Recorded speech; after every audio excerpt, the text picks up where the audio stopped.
ನನ್ನ ಹುಡುಗಿ ಬಗ್ಗೆ ನಾ ಏನು ಕಂಪ್ಲೇಂಟ್ ಮಾಡೋರು ನೀವು ಅಕ್ಸೆಪ್ಟ್ ಮಾಡಂಗಿಲ್ಲ. ಬಿಕಾಸ್ ನೀವು ಒಂದು ಹುಡುಗಿನ. ಹೆಲೋ ಸರ್, ರಿಲೇಶನ್ಶಿಪ್ಪಲ್ಲಿ ಯಾವಾಗಲೂ ಹುಡುಗಿರ್ದೇ ತಪ್ಪಿರಲ್ಲ, ಹುಡುಗರ್ದು ತಪ್ಪಿರುತ್ತೆ. ಹೌದು ನಮ್ಮ ಹುಡುಗಿ ನಂಗೆ ಪ್ರಪೋಸ್ ಮಾಡೋ ಟೈಮ್ನಾಗ ಹೇಳಿದ್ಲ, ನೀನು ನನ್ನ ಪ್ರಪಂಚ, ನೀನು ನನ್ನ ಗೆಳೆಯ, ನೀನು ನನ್ನ ಉಸಿರ, ನೀನು ನನ್ನ. ಅಂದ್ರೆ ಏನು ಮಾಡೋದು ಇವಾಗ ನೋಡಿದ್ರ ನನ್ನ ಕಾಲೇಜ್ ಫ್ರೆಂಡ್ಸಾ ಕಾಲೋನಿ ಫ್ರೆಂಡ್ಸಾ ಅಂತ ನೋಡಿದಾಗ ಬರೀ ಹುಡುಗರ ಜೊತೆನೇ ಇರ್ತಾಳ. ಸೊ ವಾಟ್, ಹುಡುಗಿರಿಗೆ ಹಾಗಾದ್ರೆ ಹುಡುಗರು ಫ್ರೆಂಡ್ಸೇ ಇರಬಾರ್ದಾ? ಇರ್ಲಿ, ಆದ್ರೆ ನನಗೆತ್ತ ಇಂಪಾರ್ಟೆನ್ಸ್ ಅವ್ರಿಗೆ ಯಾಕ? ನಾಕೀಗ ಎದ್ರಾಗೂ ಕಡಿಮೆ ಮಾಡಿಲ್ಲ, ಆ್ಯಂಡ್ ಹುಡುಗರ ಫ್ರೆಂಡ್ಸ್ ಜೊತೆ ಇರಾಗೂ ಬೇಡ ಅಂದಿಲ್ಲ. ಸಮ್ಟೈಮ್ಸ್ ನಾ ಭಾಳ ಲೋ ಫೀಲ್ ಮಾಡ್ತಿರ್ತೀನಿ, ಅವಾಗ ರೆಸ್ಪಾಂಡ ಮಾಡಂಗಿಲ್ಲ, ಇಗ್ನೋರ್ ಮಾಡ್ತಾಳ. ನಾ ಒಂದ್ಸರಿ ಅವ್ರ ಕಾಲೇಜ್ಗೆ ಹೋಗಿದ್ದೆ, ಇಲ್ಲಿಗೆ ಯಾಕೆ ಬಂದಿ, ನಮ್ಮ ಫ್ರೆಂಡ್ಸ್ ಅದಾರ, ನಮ್ಮಿಬ್ರು ನೋಡ್ರೆ ಏನು ತಿಳ್ಕೊಂಡಾರ, ಇಲ್ಲಿಂದ ಹೋಗಿಬಿಡತ್ತಂದ.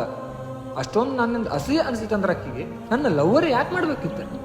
ಯಾರಿಗೆ ಯಾರು ಸಿಗಬೇಕು, ಯಾವಾಗ ಯಾರ ಜೊತೆ ಏನಾಗಬೇಕು ಅನ್ನೋದನ್ನ ದೇವ್ರು ಮುಂಚೆನೇ ಡಿಸೈಡ್ ಮಾಡಿರ್ತಾನೆ.